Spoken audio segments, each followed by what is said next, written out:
All right, well, good afternoon, everybody. So we have some empty chairs up here. If you're timid and in the sides, I'm not going to force you to come up, but it's a lot better if you're up here because you can interact with them and sort of see them, and we do have empty chairs, and they're just nice for you, so come on up if you want. It's good to see you all. I'm Bill Barnett, professor at the Stanford Graduate School of Business and the Stanford Doerr School of Sustainability. And it's my pleasure to introduce our panelists today to talk about environmental sustainability. Let's begin with Maxine Burkett. Let me get your titles out here, Maxine. Maxine is the Emerson Collective Professor of Climate, Environment, and Society at the Stanford Doerr School of Sustainability. And she is the faculty director of the Center for Just Environmental Futures at the Stanford Doerr School of Sustainability. Thank you very much for being here, Maxine. Thanks.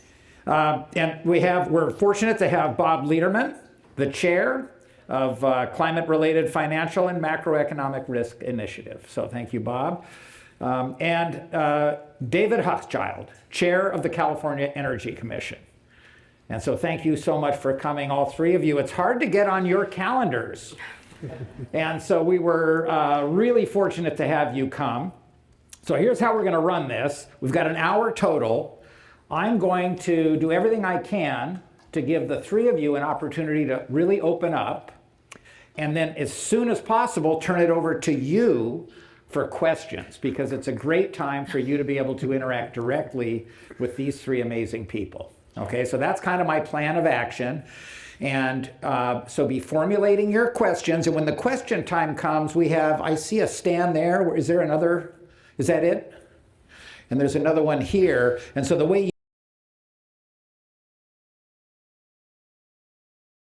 time comes. Okay, and so I'll try to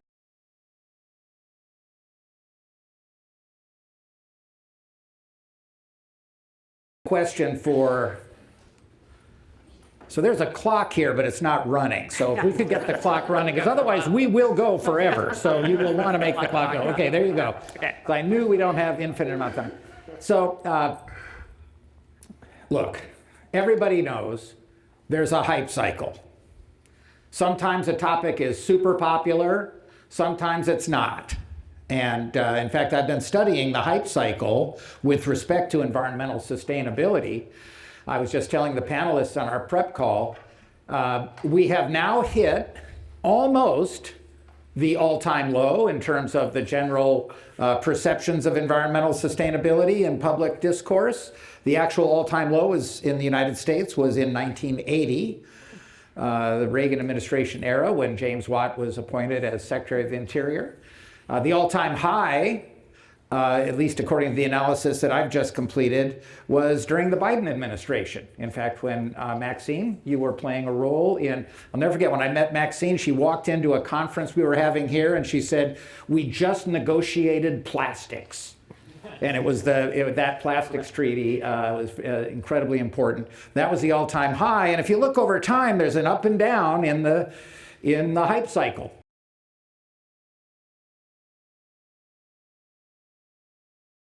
Firms, and this is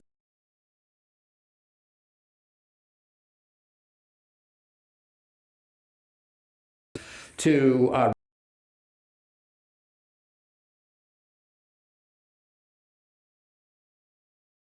investments in the future, and that disjuncture between what we're hearing and the underlying economic reality, I wanted to first put out there.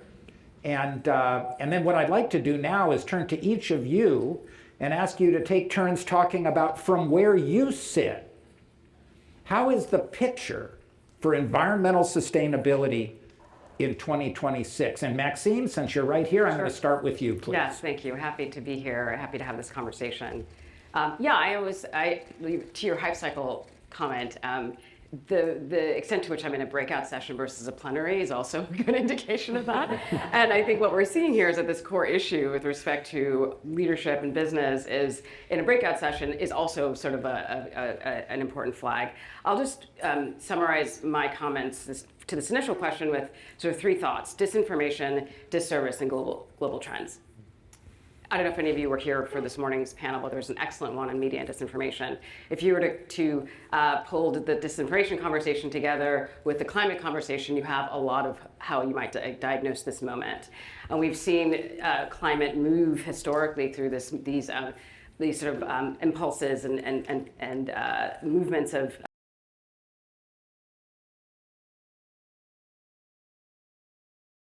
moves forward. And so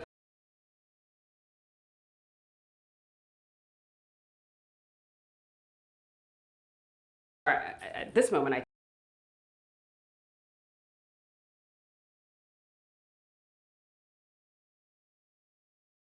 biodiversity and the impacts of biodiversity, to think about the pollution crisis differently, but it's kind of gotten in the churn of disinformation. So I want to put that on the table as a really critical way of understanding why we are where we are, because the playing field is not level. And unfortunately, some of my colleagues, even at sustainability schools and climate scientists, sort of assume that information is the currency when in fact it's other things, and we can talk about that as well. Disservice, I think about in the context of as a professor.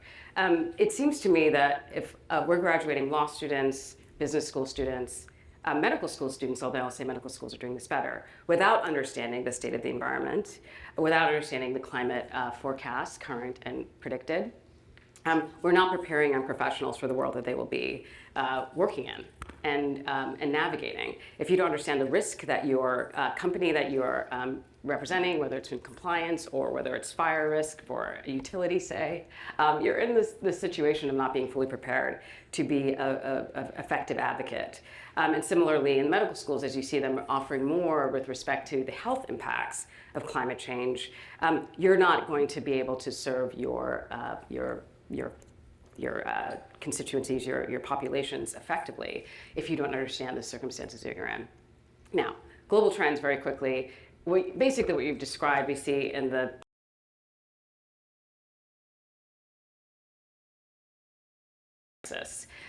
we are seeing in the curves, downward trends and pretty dramatic downward trends in ways that we are not fully integrating into our planning. But at the same time, as you've also referenced, there's so many opportunities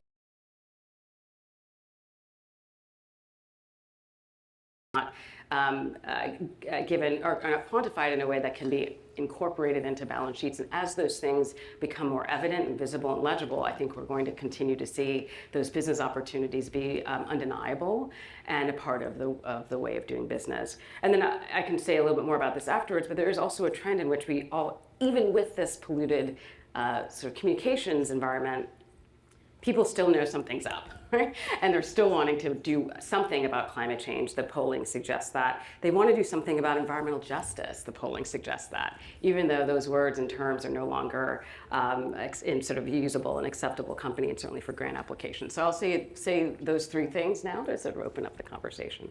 Wow, great start, Maxine. Thank you very much. Bob. Yeah, thank you, Bill, and it's a pleasure to be here. I think you raised the right question when you asked about investment, and you say, well, it's continuing. The problem is that it's a small fraction of what it needs to be, and that's the essence of the problem. When you talk about climate change, we know where we're going, and we know what we've got to do. I think that's common knowledge now, but we're not moving. And we're not moving for a very simple reason. We don't have the right incentives in place. The fundamental problem is that we're not pricing the risk of climate. Now, my background, I'm an economist. By the way, I was in the inaugural class here at Stanford of the human biology program, so I'm showing my age a little bit. That was 50 years ago. Now, wait a minute, Bob. If you were in human biology, that meant your parents wanted you to be a doctor. That was about a third of the class then, and I think it's a third of the class now. Okay. But in any case, no, I became an economist and then a risk manager on Wall Street. And so when I retired 15 years ago, it was very natural for me to focus on climate as a risk management problem. And it's a global problem. It's not just the U.S. But it's certainly true that in the U.S. today, the winds are, strongly in our face, and we're playing defense. But around the world, that's not the case.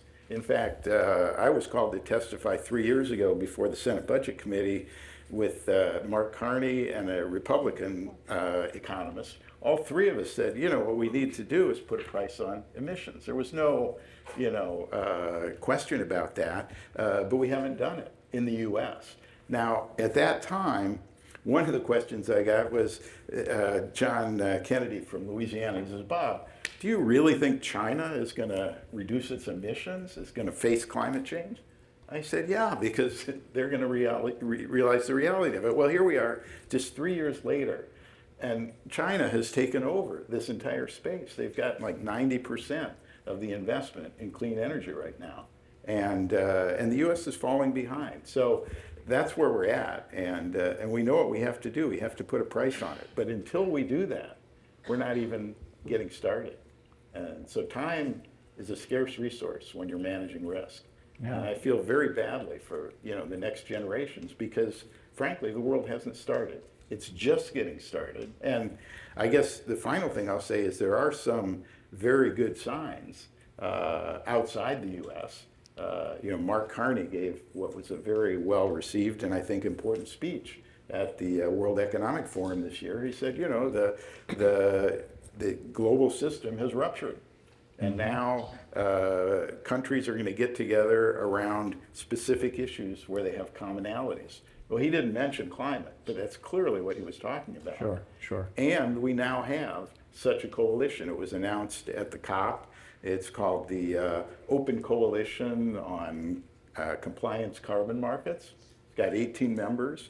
And it's a very positive sign. It includes Europe, it includes China, includes Brazil, which of course led it, Mexico, Canada, Singapore, Norway. So these are the countries that are recognizing reality. They're moving forward on their own, and the U.S. is going to be left behind, especially in terms of the business, if we don't change course soon. Well put, Bob. It's interesting. Maxine, you kicked us off with just a set of observations around both the technical reality of climate change and issues of sustainability and the deep moral implication of them in your reference to environmental justice. And that third lens, though, the behavioral lens, is right where you're going on this, Bob. And and you need all three, right? We need to understand the technical reality, the moral reality, but also behaviorally, how do we get there? I see over there one of my colleagues, Bart Harstaff from the Sustainability School, and there may be some others here. Bart and his research looks at exactly what you're talking about, Bob, but with models that apply to contexts other than the United States, because that's often where we're seeing some of the best innovation with respect to policy. And so a little bit of plug for the social scientists in the room. David, thank you for your patience. One of the things about being a policymaker is that you have all three lenses going on at once. You have to think about technical reality, moral issues of justice, and the behavioral reality. What's your view of sustainability 2026? Yeah, well, thank you. Good to be here. Thanks for having me, and good to be with Maxine and Bob. Agree with all their points. I want to strike a more optimistic note, actually, which is that I think we underestimate the power of states to lead the energy transition. So I want to just kick it off with a little bit of a kind of a success tour about what's happening in clean energy in the state of California today, because we're kicking ass. We're at 67% of our electricity on the grid in California, which is the fourth largest economy in the world. It's coming from clean energy sources. Alternative energy is the wrong word to use to describe renewables. Fossil is alternative on our grid. We have more EV charging plugs in California than we have gasoline nozzles. We're adding 1,200 EVs a day. It's up to 1/4 of vehicle sales. In new construction, 10 years ago, only 1% of homes in California. We build about 120,000 homes a year in our state. Only 1% were being built all electric. Today it's over 80%. And we're seeing just some absolutely landmark projects get done. We just started construction on the Darden project, which is the largest battery storage project in the world, $5.5 billion in West Fresno County. And one of the things that's happening as we're adding storage, it's a real highlight of why clean energy is so exciting, which is you can add this capacity so quickly. So we only have 105 gigawatts of utility scale capacity on the grid in California since electricity came to our state in 1850, okay? So 176 years, 105 gigs. Okay, 30 of that came on since Gavin Newsom was governor, and half of that, 17 gigs, is energy storage. And so it has allowed us to hit these incredible milestones. Last year, we got to 100% clean energy on the grid for a portion of the day on 279 days. That's never happened before. So the majority of days we're getting to 100% clean energy. You know, we're averaging like 5 hours a day at 100%. These are milestones that people, you know, would have considered mythology even a few years ago. And some very promising templates are being created. You know, just across the bay in Oakland, that city became the first city in the United States to achieve 100% of their school bus fleet being electric, 74 buses, 74 chargers. 100% of the kids going to school in a public bus are going electric. We know that diesel fumes get into the cab of the bus. It's a health issue as well. And those buses are now collectively, when they come back, they feed surplus power back into the grid. It's the largest vehicle-to-grid project in North America. We're building 5 battery electric ferries for the San Francisco Bay, the first battery electric ferry fleet in the country. And so I think I just want to invite everybody to see what's happening in this state as a sort of postcard from the future. And not, you know, in large measure because, you know, our governor is, you know, now very much on a path to be the next president. Things go the way they're going. I think what we got to do better together is tell some of these success stories. I'm really struck by how much of this, I think, really significant milestones are totally unknown, right? And I think we got to get better about lifting up those success stories. And I think the biggest one of all is that doing this stuff, addressing the climate crisis, the sustainability Maxine talked about, this is good for our economy, okay? 12 years ago, we were the 10th largest economy in the world, all right? The critique we took as a state when we did the 33% RPS in 2011, this is going to devastate your economy. I was there, actually, I was in the gallery. One of the members of the legislature who was violently opposed to the thing took the bill and threw it up in the air, and so there's this sort of snowflakes coming down. He's saying, this will never happen. It's going to be a calamity for our state, and so on. We went from the 10th largest economy in the world, and as we have cleaned up the grid and advanced all these clean technologies, we passed Russia, we passed Italy, we passed Brazil, we passed France, we passed the UK, we just passed Japan, and we're the 4th largest economy in the world, right? And so the argument that climate solutions, clean energy, investments in innovation are somehow bad for the economy is just the opposite. And so I think we got to do a better job about messaging all of that. And I just would close with, talking to young people, I do think this whole sector offers hope. These are fields like people are excited to get into.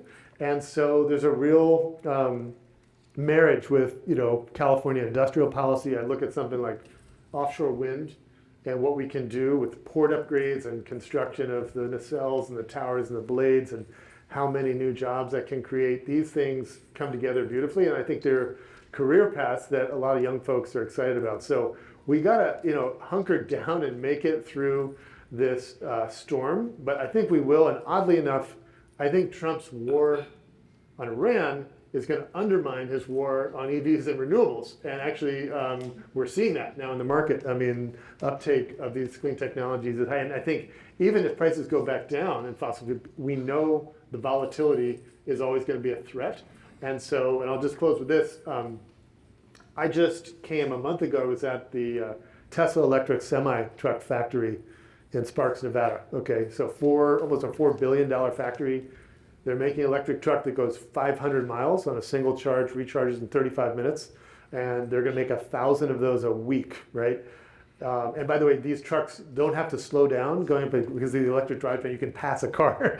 So I think we're going to see, you know, real transformation of this, of all these sectors that we had thought were impossible even a few years ago. And I think all the instability in the fossil fuel markets we're seeing today are just going to accelerate that. So a lot of challenges to get through, and certainly a very hostile federal government, but a lot we can still do to move the ball forward at the state level.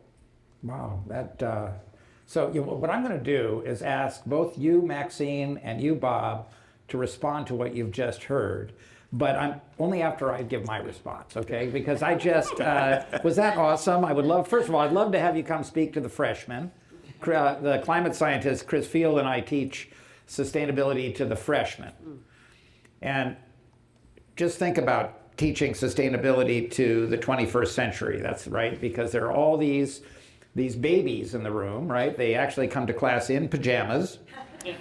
So whatever. But it is, you give them the sobering reality, right? We teach the truth, but you also talk about the actions that are happening because that's what's uplifting. Doesn't mean we're doing enough. Right? Someday we will remember that we weren't doing enough. We understand this problem of time inconsistent discounting. It comes out a lot of the literature. But action is happening, and it's so it's empowering to hear you speak, David, about that. Maxine, what's your reaction to what you hear David saying? Yeah, I mean, I think that again, this has been a story of a lot of missed opportunities and beautiful moments. So when Carter installed the solar panels on the White House, he said this, and by 2000, this could be a curiosity or the greatest adventure we would have ever embarked upon. That was in 1979. Wow. And so I do think there's so much beauty in understanding this as a moment of possibility. And that's in fact what this Future Center is about, is understanding that we have to repair the past and we have some very present challenges to face, but what are the futures, the preferred futures that we'd like to build? And that's the conversation we had actually in this very room in partnership with the business school. And so I think that there's something to be said about the opportunities that are present. Of course, there's also something very clear that the inverse is true as well, which is that if we continue down this path, it's really bad for the economy. It's really bad for human beings in the moment, and then of course the next generations. And so those are my thoughts, and it's really exciting to see that the sort of stated hypothesis about the benefit of doing and making these changes in energy landscape, for example, is actually bearing out in a state that's undeniable and is a leader for other states across the country and the world. Yeah, thank you. Bob? Yeah, I guess I have mixed feelings because on the one hand, it's great that California is the fourth biggest economy in the world and it's moving quickly. On the other hand, where we're at today is we haven't really gotten started. Mm-hmm. So let's be honest, the right price, the right incentive to reduce emissions is on the order of $100 a ton, maybe $200 a ton. And in the United States right now, on average, it's essentially zero. We actually have more subsidies for fossil fuels than we do for clean energy. So we have to be realistic. Now, I think we're going to move quickly. This is an emergency. This is an absolute crisis that we should have addressed 30 years ago. And had we addressed it, it wouldn't be a problem. We would be on the road to solution. Yeah, we're not there. Bob, let me come back in on this. My research is on the evolution of industries. Okay. And so when you look back over the last 200 years, change has rarely happened because governments soberly and rationally orchestrated the transition. Typically, change happens despite governments. And only later does government policy, at best, retrospectively rationalize what came out of the creative, destructive process of entrepreneurship, displacement, and a replacement of the status quo by visionaries who have what looks, at the time, an irrational view of the future. And so I hear everything you're saying, but that could have been said at the beginning of the digital revolution. It could have been said at the beginning of the mechanization revolution of the 1800s. So in a way, from my view, I think you're both right, or all three of you are right. The government policies are not what they should be. If you look at the design that would come out of a Bart Harstadt paper or a Bob Litterman paper, but they're not even close. Not even close. And nonetheless, we're seeing change happen. Well, what do you want me to say? It's not, these are only going to happen together. Without government, you're not going to. To your point, though, I just want, when Trump ran for office in 2016, coal, right? That was the main, bring coal back, right? More coal got retired under Donald Trump from 2016 to 2020 than under Barack Obama because renewables, were cheaper, and now. In the first year of the Trump administration, part two, in 2025, I just got this data yesterday, 91% of the capacity additions on the US electric grid were clean energy. Why is that? That is because we have been winning on cost reduction. In 2004, it took a year to install a gigawatt of solar globally. In 2010, it took a month. In 2016, it took a week. In 2023, it took a day. In 2024, half a day to install a gig. And now it's over $500 billion a year. It's the single biggest investment on the global electric grid, and we've seen just since I got into the field in 2000, solar panel prices were $5 a watt. I just did a project for a friend of mine's hospital in East Africa, 12 cents a watt. It's cheaper to buy a solar panel than a piece of wood that size, okay? So we're at this point where you can't put the genie back in the bottle, and even the elimination of the tax credits, which is a big deal, it's a 30% tax credit, is not enough to stop the growth of solar. And I think a really telling indication of that, Google just acquired Intersect, which is the largest developer of large-scale solar and storage.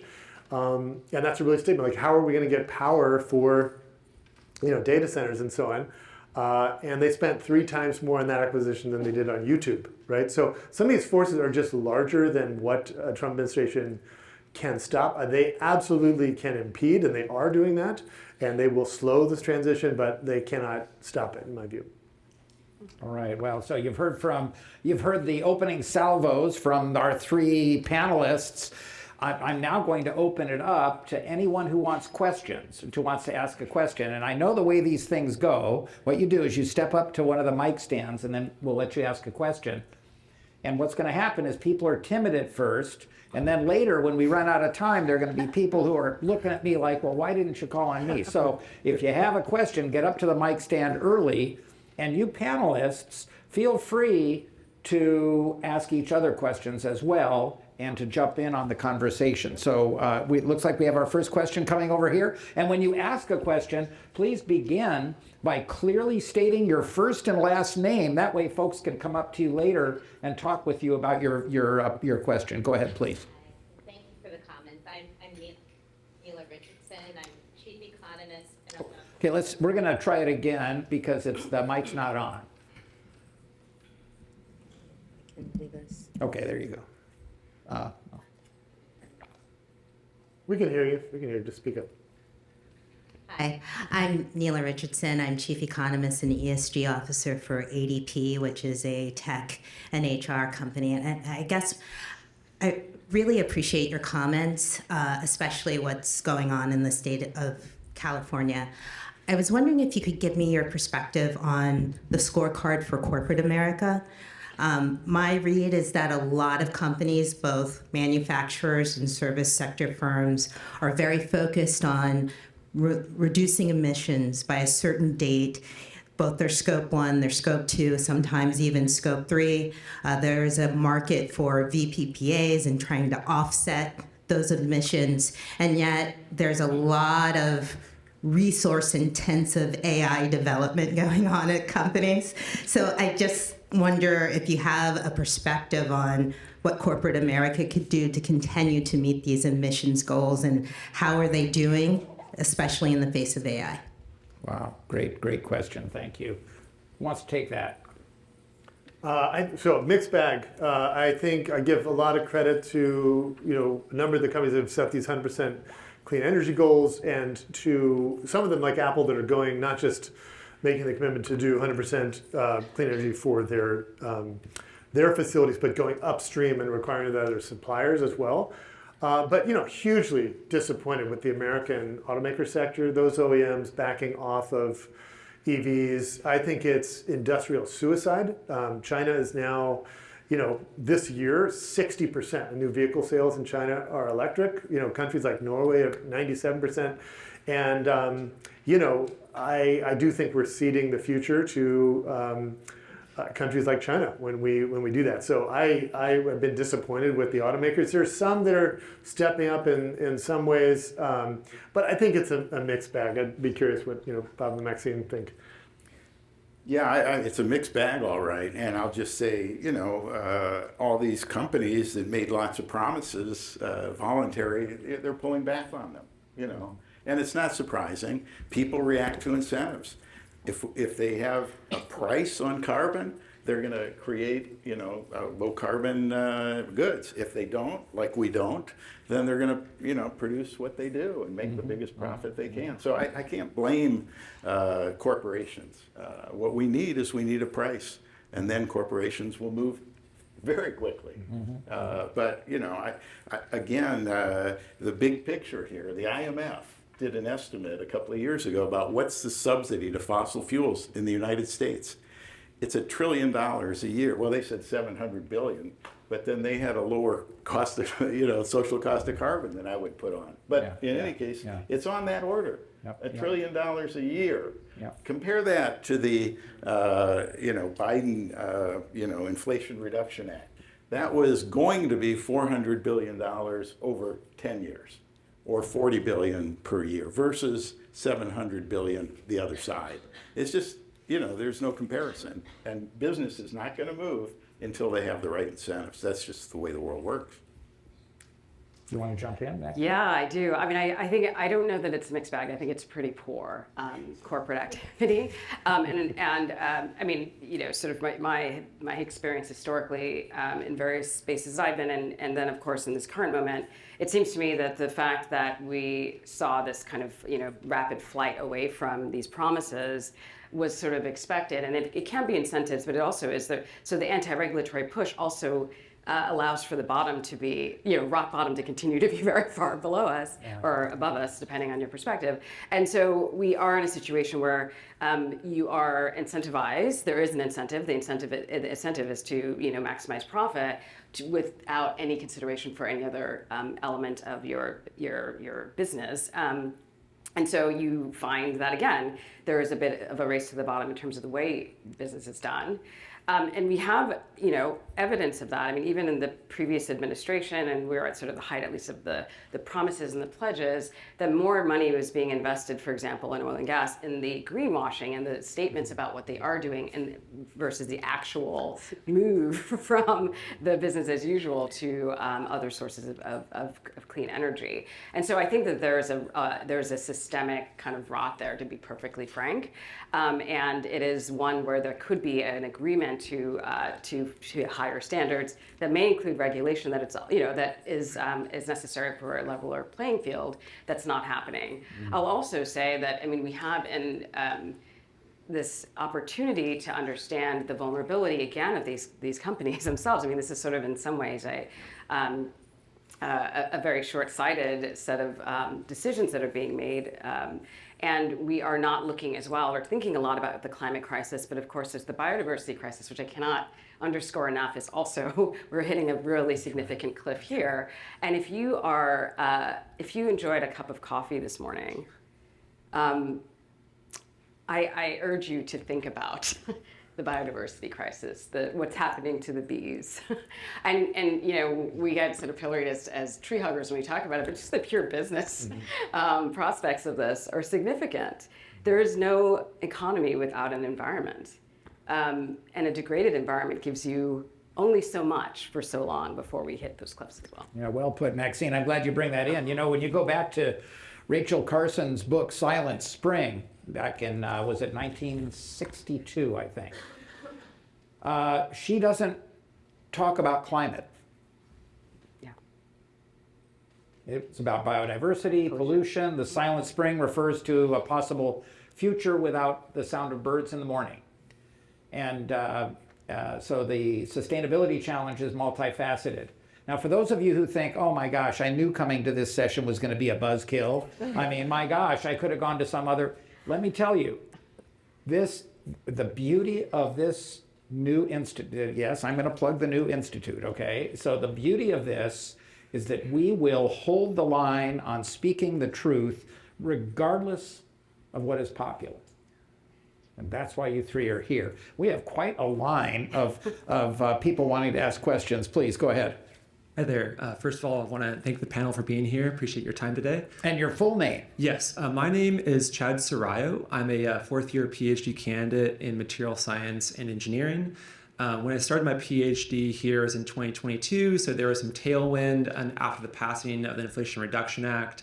felt really energizing to be here, especially at Stanford at that time and being in this like innovative ecosystem. I've also now have been here long enough to see that a lot of that IRA stuff be pulled back. I'm really curious what the panel thinks about this idea of how we build durable legislation and policy, especially to signal to our allies abroad that we are serious about climate change. I hear from people saying that they're unsure if they want to, work with the U.S. if we keep on changing our policy on climate every 4 to 8 years. But also, how do we signal for people in industry to invest long term in these sort of areas of investment? Going back to what David said, do states have to take up a larger mantle here, or is there a national thing that we could do? Really curious to hear your thoughts on this question. Thank you. Great question. Yeah. Durable policy. Well, I want to say first, thank you for that question. But first, Bill, I promise you I'm a lot of fun and super joyful. And even though this tends to be a downer conversation, it's she is actually. We're in the same department. It's really important. And I think we don't have to be, there doesn't have to be delusion in order for there to be joy. And in fact, the work is joyful because we understand the stakes and, again, the opportunity. And so just wanted to sort of suggest that, I'm happy to break out and dance afterwards to prove my point. But the idea here is that, we're at these are important moments, choosing the future that we want. And I think it can be a joyful one still. Now, with respect to the question, it's a really important one. I think it's safe to say that credibility has been lost internationally, and credibility nationally is also an issue. And so first things first is just really regaining trust and credibility in our own home, if you will. And I know that there's a panel that I'm certainly eager to see this afternoon, later this afternoon, that's going to talk about trust in our society. But I think this is really important to understand. When I got to the State Department after in 2021, yes, we had to convince partners across the world that we were serious.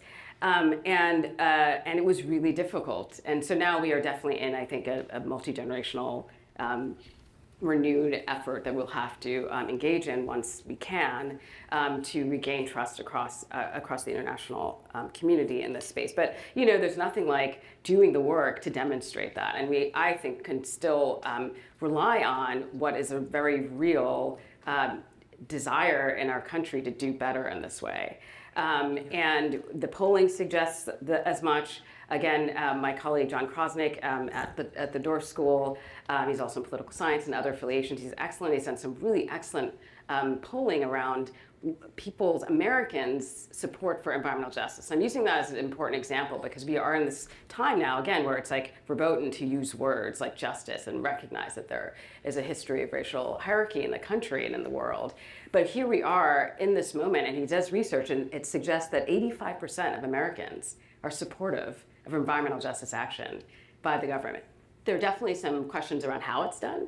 But even in the context of specific policies, 60%, 2/3, are supportive of this kind of intentional action. And that suggests to me that the term is sociotropic considerations, but humans over and over again in this kind of polling suggest that they want to do the right thing.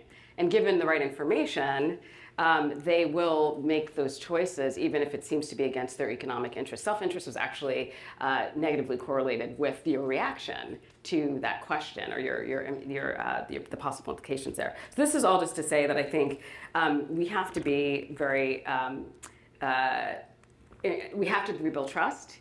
We have to have conversations and not shy away from these issues and concerns that are going to pull us back, I think, together. And durable policy oftentimes happens at the community and grassroots level. And so not recognizing that power is also going to be to our detriment if we continue to look just at the top-down solutions. All right, thank you, Maxine. Bob, David? Well, I would say one of the very positive things that's going on now is that Trump has destroyed, the global system that was not moving forward.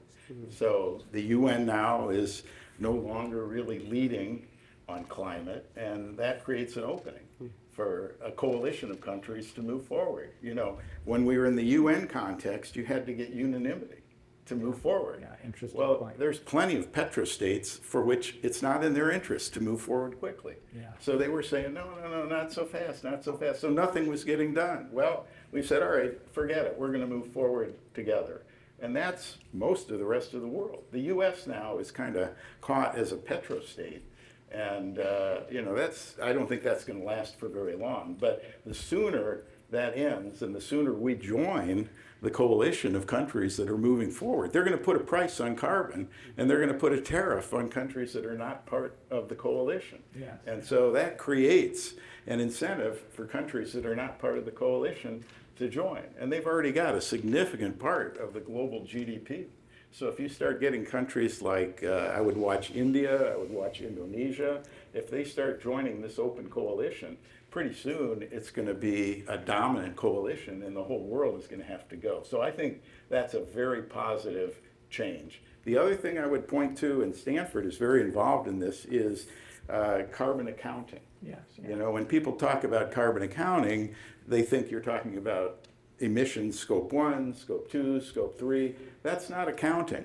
And there is a push now to create actual accounting where you follow the molecules through the economy, and that allows you to put a price on carbon.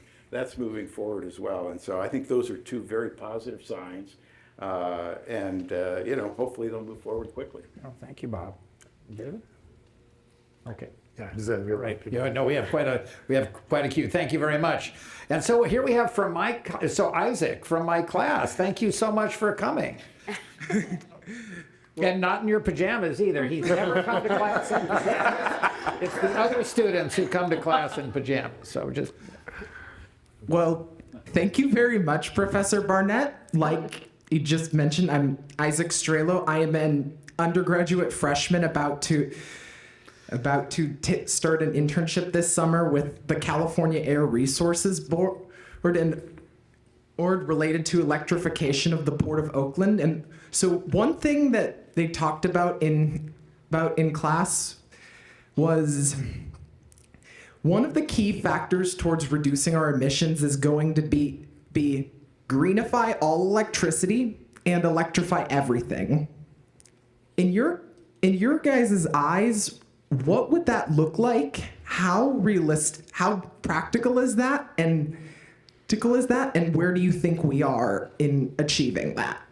Yeah, so I think that's exactly the strategy, and we're absolutely on a path to do that. So as I mentioned, we're basically about 70% clean electricity today on the grid. The law that Governor Newsom signed requires us to get to 90% by 2035 and then 100% by 2045.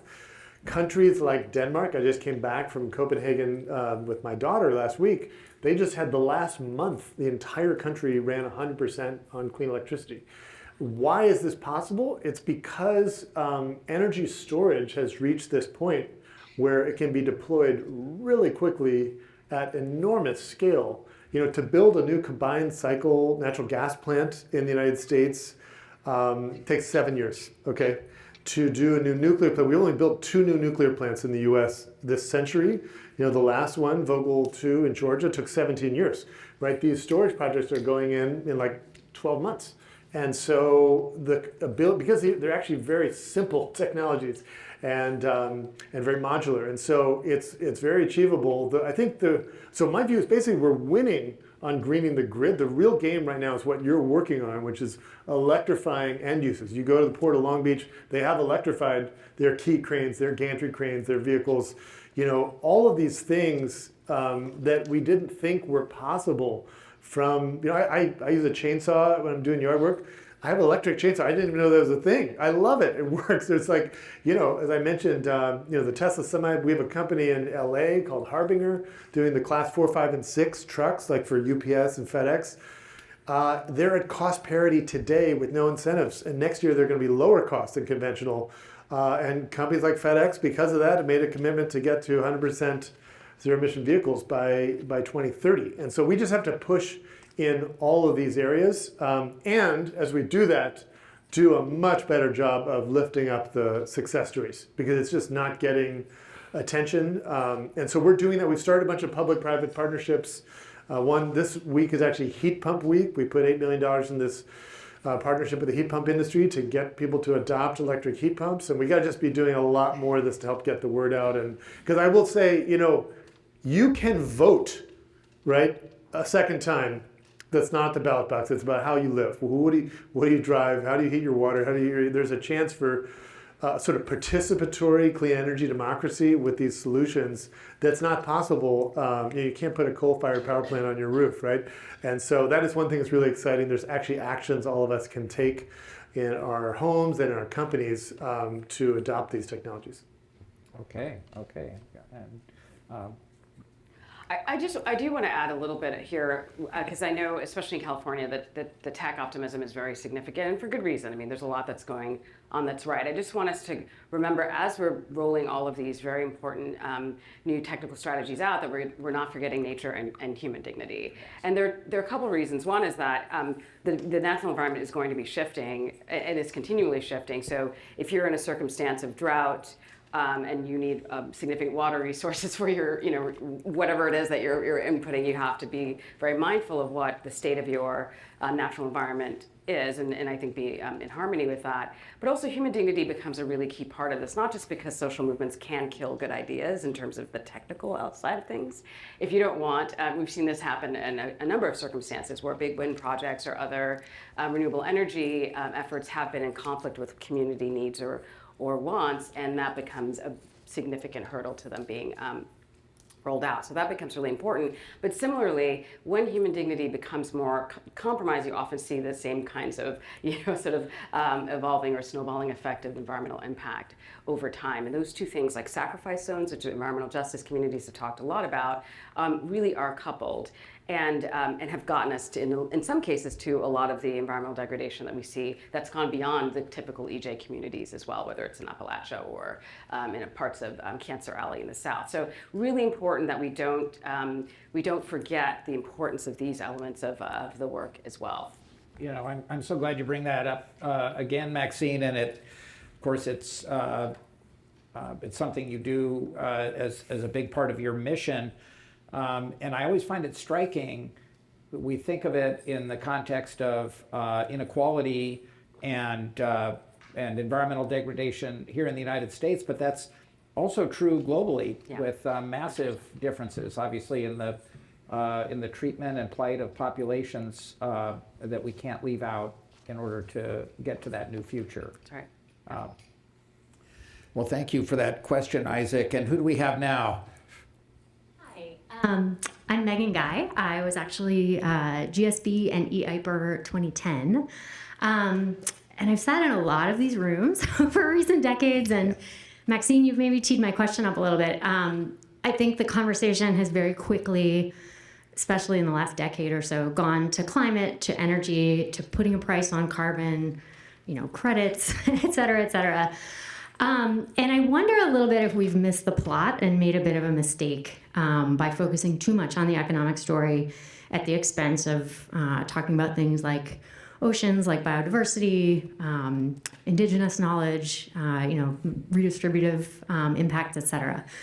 And so I'd love to hear a little bit from you in this moment when companies are not speaking out on many things about what role do you think the business community has in talking about the environmental crisis that we're in beyond just the impact on their bottom line, their profitability, and kind of, I guess, what we've called the more economic lens of ESG to date.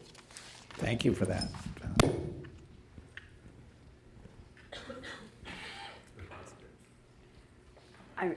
I would love to hear what you all think, but because I certainly do have thoughts on this, but maybe So I really appreciate that question, and I think one thing that probably the most rewarding part of my job as chair of the Energy Commission has been engagement with the Native American tribes in California. So we have 109 federally recognized Native American tribes. I've been with the tribes the last 2 days, up to the Pesquenta tribe. And all these tribes, their identities are very tied with species, okay? And so, and there are some really beautiful things that are happening. I'll just share, I think it's the single most inspiring restoration story in California. So in the North Coast, on the Klamath River, the salmon run has been stopped for years by these 4 dams. And this is in the Yurok tribe territory. And they led a 20-year campaign to get Berkshire Hathaway to take down those dams. That finally happened last year. It's the largest dam removal project in the world. And the salmon run is restored. That's a sacred species for that tribe. And at the same time, the California condor, which is an incredible bird, lives to 75 years old, 9.5-foot wingspan. It's the highest flying bird in California and in that region. They don't eat anything that is alive. They only eat carrion. And so 100 years ago, hunters came in, they shot with lead bullets. The condor would eat the carcass, get lead poisoning, and die. So condor went extinct in that region. The population of condor went down to 22 birds. They did a really focused incubation program led by the tribe.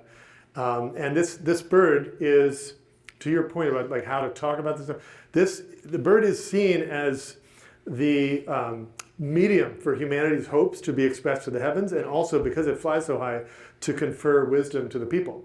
And so you can imagine the impact on the tribe of like having this bird be absent. So they reintroduced the condor about 5 years ago, 6 chicks a year. They're up to, I think, 26 birds now. And last month, for the first time in a century, a pair of condor are paired up and there's an egg incubating, right? Which is beautiful. And so I think we don't talk about this stuff enough. And it is, it is a core part of who we are and what we need to talk about. I think we can get a little bit too cerebral. I think we do need to make the economic case because that's the world we live in. But you're absolutely right. We need to elevate that dimension as well. I'll just share that. I mean, I think I've always struggled with this sort of, I think, false dichotomy between economy and environment. Again, because what do you need at the end of the day? Well, we need water for these data centers. We need, and when it comes down to it, the elemental pieces of this are the same. And so I think we need to sort of think carefully about how, whether it's business leaders or the business case can be made understanding that we live in the context of an environment. That's absolutely where it is happening. And to call in the Artemis astronauts, they all wanted to come home, right? And they had a very clear statement of this is home.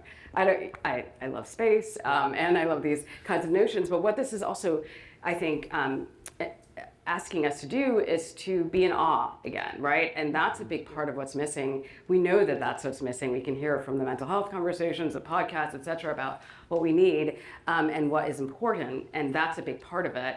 And it's also important because as we think about indigenous communities and Native American communities, we understand, and it's very clear, what is sacred, but we also have a lot that is sacred in our culture and our society. And so I think being able to bridge that with our understandings of what thriving and what prosperity is and what's in our national interest, I would offer that a habitable planet is in our national interest and our economic interest. Right. Yeah, I would just add that, business is not a problem. Business will solve this problem. And it's just, the problem is we're not moving fast enough. Yeah. And business is not moving fast enough because we're not telling it to move fast enough. It's the fact that we don't have those incentives in place. Businesses are there to make money. That's what they're going to do. And as long as we're telling them we're going to subsidize fossil fuels out the wazoo, that's where they're going to make their money. That's it. That's the beginning of the story and the end of the story. Could you say more about who the we is? Who we? Yeah. Government. It's government that sets the incentives. And right now, we're subsidizing fossil fuels by not recognizing the risk that they create. So we're subsidizing fossil fuels. What do we expect to have happen? Now, this government, maybe Trump will be such a disaster over time that we'll shift and we'll start pricing emissions. Many other countries are doing it. Obviously, Europe is doing it. China's moving in that direction. As I say, there's a whole coalition now around the world that's going to move in this direction. The question is, will we be part of it or not? My guess is not. I'm sensing something is welling up in you, Maxine. Well, I have a lot of thoughts on this because I think the we is easy to, it's easy to state, and I think it makes a lot of sense, especially if we assume that we're in a well-functioning democracy. But if we're talking about a we being equal in government, and government is presumably being formed by the people, then you have challenges like Citizens United. you have legal challenges that are making it harder to, sort of participate in a democracy in a healthy fashion. And so I do think we should be more precise so that at the very least, we're not all feeling guilty. How many people love coming to an environmental session and feeling like you are not recycling enough or whatever it is? Now you're not doing democracy well, or telling business to do the right thing. Business is also, frankly, I do quibble with legal personhood for the business, but I certainly know there are a lot of people in there. And so they can make better decisions about how they engage with government as well, with respect to openness to sensible regulation. And the panel this morning and other spaces will talk about how that's done very differently in other societies and other governance regimes like the EU. So we really need to, I think, push on the people that are involved in whether it's the private sector or in our judiciary and the conversations that we have about what it means to be a citizen these days and what that power confers to you truly to make change. Right, well, a sign of a good question is one that really brings out the kind of deep underlying logics that I think we're seeing here. I can't promise I'm going to get to all four of you in the next 6 minutes and 50 seconds, but we'll try. I'll be quick. I'm Claire Kiley. I'm an alumni of the GSB. Spent time building in the climate mitigation and removal space for a long time, and I guess you could say I've been slightly radicalized more recently and focusing more on the adaptation and extreme risk side of it, which has been, very, very absent of the dialogue today. And so I'd love to talk about that a bit more. I think when you think about those climate risks, they sit upstream of food security, of migration, of economic stability, of national security, so many of the topics that this institute is here for.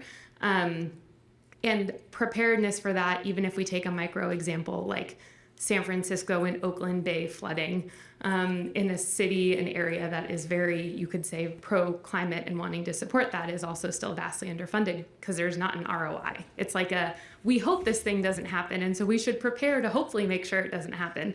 So in the spirit of what Mayor Lurie just said around the collaboration of philanthropy and government and business, how do we help unlock that? Because right now those are two places that are very underfunded and behind in the action we need there.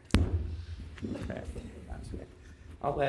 I'm going to let one of you respond to this so that we can get to the last three questions.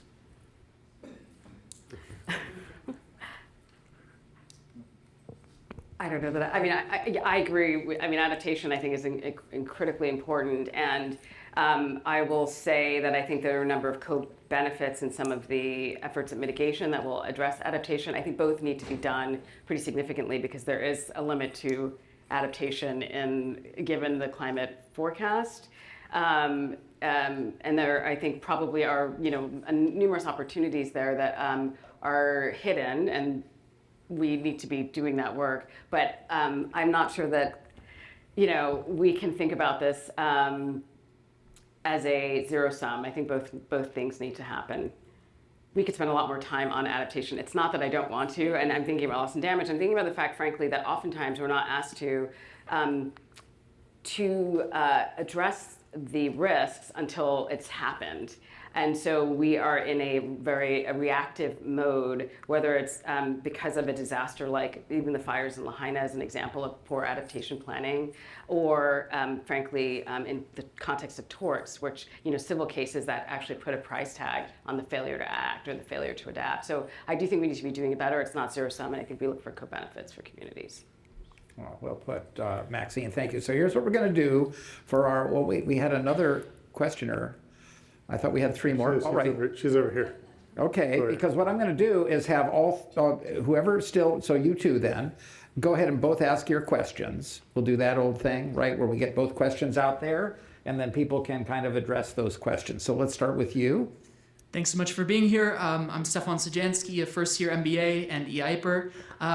In recent years, there's been this debate between sort of the abundance folks and more traditional climate advocates about the need for permitting reform and how can we deploy at the speed we need to while still preserving our environment. And I just wanted to hear how sort of you folks were thinking through those trade-offs. All right. Yeah. Okay, great question, Stefan. Hello, thank you all for being here. I'm Maria Farhoud. I'm also an MBA student. I think we were talking a lot about the carbon pricing element, and I'm sensing that there's skepticism about whether it can actually happen or not. So I just want to confirm kind of what is the sentiment about this actually happening here in the US, and if the sentiment is that it's unlikely, then what is then an alternative for us to think about when we want to actually put the true price of what is being sold or what is being produced on the products themselves? Thank you. Okay, both really great questions. Yeah, I can take a crack at the first one, if that's all right. So a lot of focus on technology innovation in our state. My agency, we do $150 million a year of research and development grants. I think process innovation is now just as, if not more important. So we just implemented a new program. When you get solar on your roof or energy storage, home energy storage system, you typically would have to apply for a permit that sometimes takes 30 to 60 days. We've now done that so it's all automated online, when we pushed out money for every county to adopt that. And then the state also adopted a new fast track permitting for large scale projects. So this Darden project, the largest battery project in the world I mentioned, which is now in construction, was done through that. There's a lot more to do in that arena. I read Abundance. I found it to be a really welcome kick in the pants to democratic governance. We have to deliver on these goals, and we sometimes just tie ourselves up in knots on making the perfect the enemy of the good. And looking back at the Biden administration, there were so many amazing people in that administration, and that IRA was such a bold policy. I really regret that we didn't get the money out faster. At the end, looking back from what I know now, it should have just been pushed out as block grants to the states and get the money out, and not try to check every single box, because I think you end up having situations where it takes so long to fulfill those obligations, it doesn't happen. And so, unfortunately, a big chunk of the money that we'd hoped would be deployed got clawed back because of that. So I hope that is the lesson learned for the next administration. Okay, and then pricing is the other question out there. Or did you want to respond? I do, just go ahead. simply because I found the abundance argument to be helpful in the sense that certainly working in the federal government, coming from a public university prior to Stanford, efficiency is really important, and you don't have to have a political, ideological tilt for that to be really important. In fact, if you see injustice and want change, you're really thinking about how can we do this quickly and with as many positive returns as possible. So that sort of made sense to me. There are a lot of things that could be cut, but I actually think the diagnosis was a bit just slightly off-center in the sense that the commitment and trust in the public good has been eroded in the United States for a very, very long time. Heather McGhee has written this book called Some of Us, which I think does an incredible job of providing, I think, a more three-dimensional diagnosis of why we're not investing in the public good. And with that, you have an opportunity to think more broadly beyond just whether or not there are too many boxes to check or what permitting reform might look like. What does it mean for the general public to really be committed to better public infrastructure, whether that's education, health resources, or physical infrastructure. So that, I think, seems really important for us to consider. And abundance can be this kind of mutual thriving. It's not just about more stuff, but it's about how we all kind of thrive together. Yeah, well put, well put. And Bob, I'm going to give you the last word on pricing, because that question was, I think, tailor-made for you. Well, as an economist, obviously we have to put price on carbon. If we do that, then the government can step out of the way. The Inflation Reduction Act, I guess, was the kind of a poster child for putting in too many other things. It has to be union labor, it has to be this, it has to be that, it has to be, and in the end, it didn't get done. Right. So just get out of the way, put a price on carbon, let business take care of it. All right, well, thank you, Maxine, Bob, David. And before I ask you to give them a little round of applause, I want to put in a plug for the Stanford Initiative on Business and Environmental Sustainability. That's an initiative within this institute that links the Stanford Doerr School of Sustainability with the Stanford Graduate School of Business. And I see my colleague Marissa Mendoza escape, because this is where I always tell you to go over and tell her you were here, because we keep a database of all the alumni and students and friends of Stanford. So she knew that was coming, so she escaped. So it's M Mendoza at stanford.edu. That's how you get into our data, because we want to be able to follow up with you. And thank you very much for coming. Let's hear it for our panelists.